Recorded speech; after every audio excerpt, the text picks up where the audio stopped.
자, 시작해도 되죠? 카메라 괜찮습니까? 예, 존경하는 국민 여러분, 그리고 언론인 여러분, 우리 모두가 예상한 대로 헌법재판소가 한덕수 국무총리에 대한 탄핵 심판을 7대1로 기각했습니다.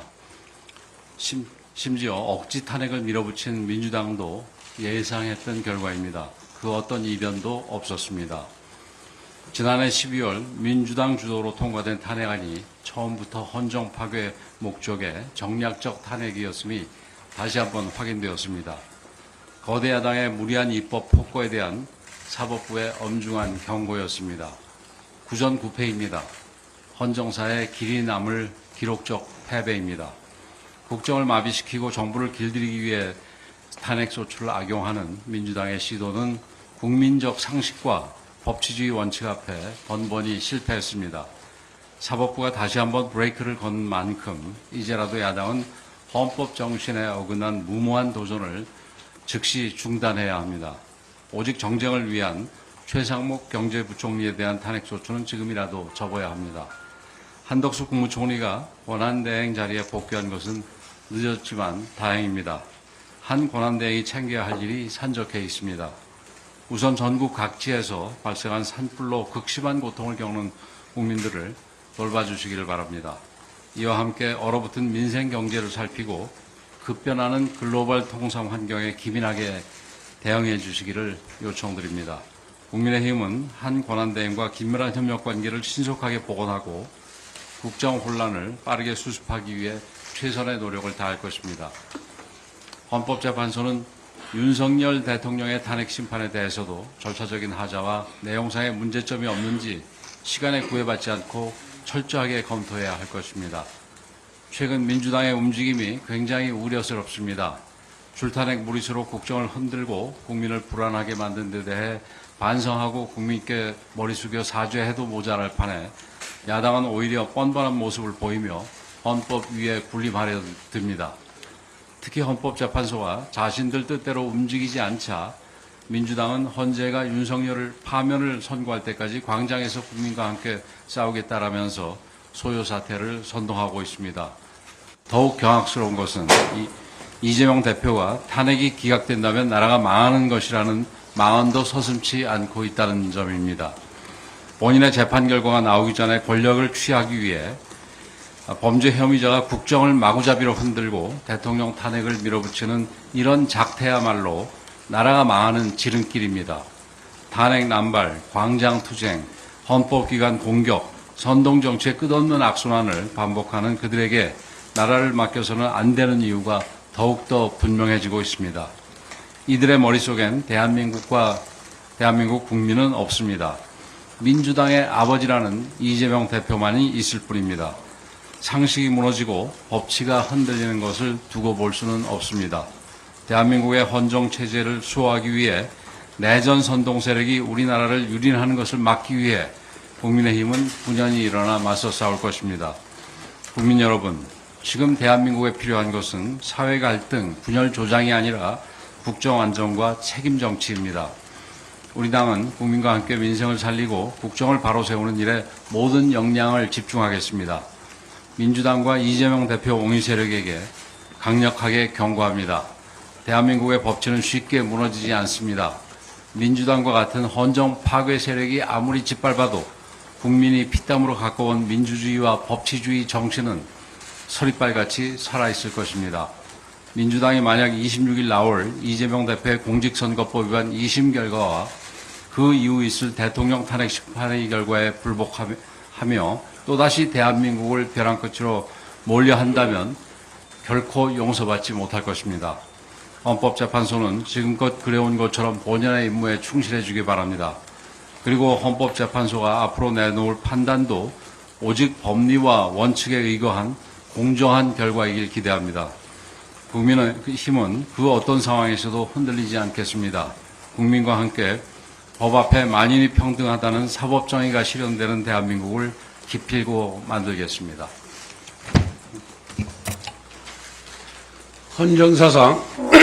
헌정사상 초유의 대통령 권한대행에 대한 탄핵이 기각으로 결정났습니다.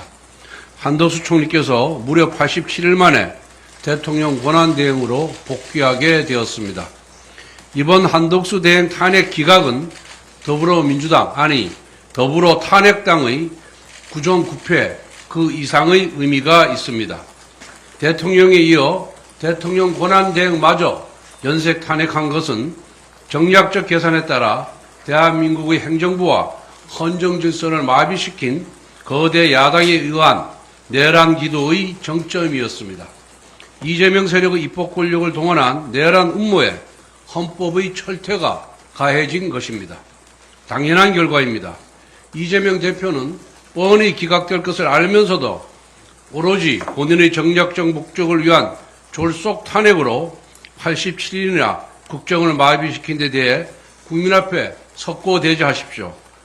헌재가 뒤늦게나마 한덕수 대행의 직무 복귀를 선고한 것은 다행스럽지만 의결 종족수를 151석으로 판단한 것은 대단히 유감스럽습니다.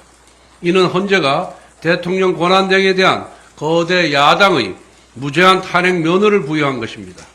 헌재가 한덕수 대행에 대한 탄핵 소추 재추진 가능성을 열어준 것이고 앞으로 대통령이 직무정지될 경우에 다수당이 권한대행, 대행의 대행, 대행의 대행의 대행까지 탄핵을 남발할 수 있다는 최악의 선례를 남겨준 것입니다. 그럼에도 불구하고 2명의 헌법재판관들이 대통령 권한대행의 의결 정족수를 200석으로 판단하여 각하사유라고 결정한 것은 대단히 중요한 의미가 있습니다. 국회 다수당이 자의적인 법 해석으로 탄핵 소추권을 남발해서는 안 된다는 것을 헌재가 분명히 경고한 것입니다. 직무에 복귀하신 한덕수 권한대행께는 그동안 마음고생이 많으셨다는 위로와 격려의 말씀을 드립니다. 하지만 우리나라의 대내적인 현실이 녹록지 않은 만큼 하셔야 할 일들이 산적해 있습니다. 우선 전국적인 산불 진압과 피해 복구 활동부터 꼼꼼히 챙겨주실 것을 당부드립니다. 특히 국민 안전과 국가 안보를 위해 장기간 공석 상태로 방치되어 있는 행안부 장관과 국방부 장관부터 신속히 임명해 줄 것을 요청드립니다. 아울러 여러 현실적인 한계에도 불구하고 글로벌 통상 관세 정쟁의 거센 파고에 맞서 대한민국의 경제, 산업 이익을 보호하기 위해 적극 대응해 주실 것을 당부드립니다. 고위 당정을 조속한 시일 내에 열어 경제 안정 대책 등을 논의할 것을 요청합니다. 마지막으로 민주당은 더 이상 실효성 없는 최상목 부총리 탄핵과 광화문 장애투쟁을 포기하고 국회로 돌아오길 바랍니다. 국가 재난대응과 경제위기 대응을 위해 한덕수 대행이 참석하는 여야정 국정협의회를 복원해야 합니다. 사석에서 만난 야당 의원들이 민주당 지도부의 최상목 대행 탄핵 추진은 무리수라고 고백하고 있습니다. 제발 정쟁 대신 민생으로 돌아와 주십시오.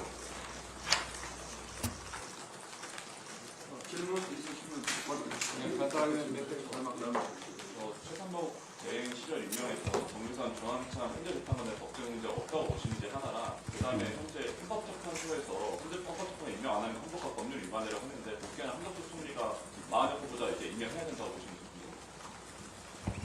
예, 우선 조한창 정계선 재판관인가요?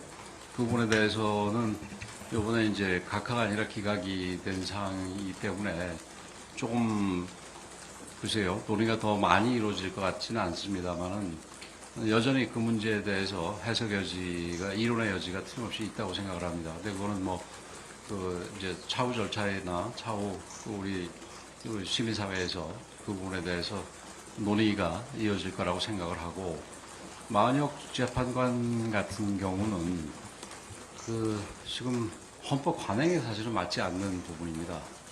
그러니까 이 헌법이 명문으로 써져 있는 것만이 헌법이 아니라, 그러니까 여태까지 헌법이 제정된 이후에 계속해서 따라서 내려왔던 그런 관행도 헌법적 효력이 있다고 생각을 하는데, 이 마은혁 재판관 지명자가 이 지명자의 자리는 사실은 여기 언론인들도 다 아시다시피 여야가 여태까지 합의로 해왔던 것입니다. 그래서 추천서에도 양당 이름이 같이 들어갔었는데 잘 아시다시피 이번 마은혁 경우에는 그 야당이 일방적으로 지명을 해서 청문회를 해서 이 통보를 한 것이고 추천서 자체에도 그 내용이 우리 당의 이름이 들어가 있지 않습니다. 그런 부분에서 뭐 저희는 그 마은혁 재판관에 대해서는 그 여전히 임명해서는 안 된다는 게 우리 당의 생각입니다.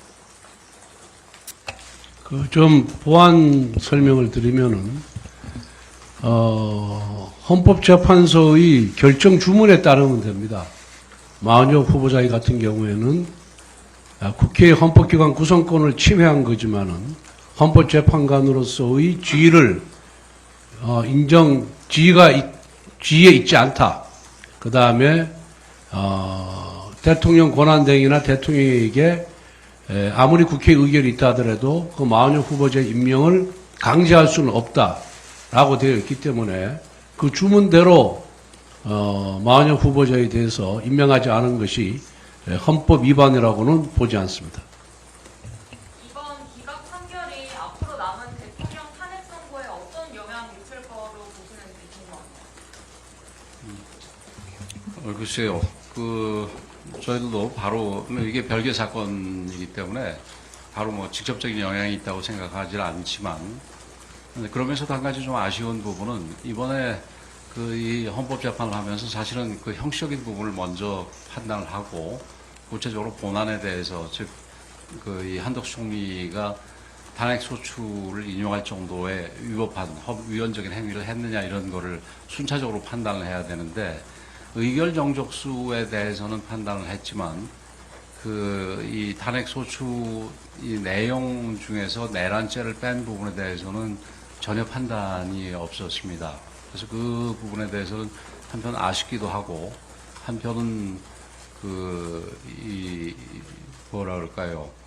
한편은 좀 의아스럽기도 하고 그런 부분입니다. 그리고 지금 어쨌든 이 헌재 재판관들이 뭐 우리가 생각할 때는 좀 이상한 부분도 있지만 각자가 옳다고 판단하는 대로 지금 각자의 주장을 판결문에 담아내고 있기 때문에 이런 식으로 재판이 계속해서 이루어진다면은 그리고 좀 더 평의를 제대로 한다면은 이 대통령에 대한 이 탄핵 소추의 결과도 우리가 긍정적으로 해석할 수 있지 않을까 조심스럽게 기대합니다.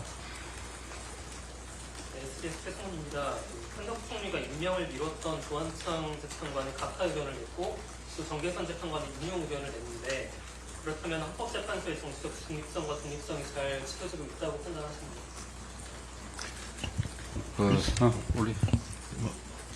글쎄 판결 하나 갖고 정치적 중립성과 독립성을 평가하기는 쉽지는 않습니다만은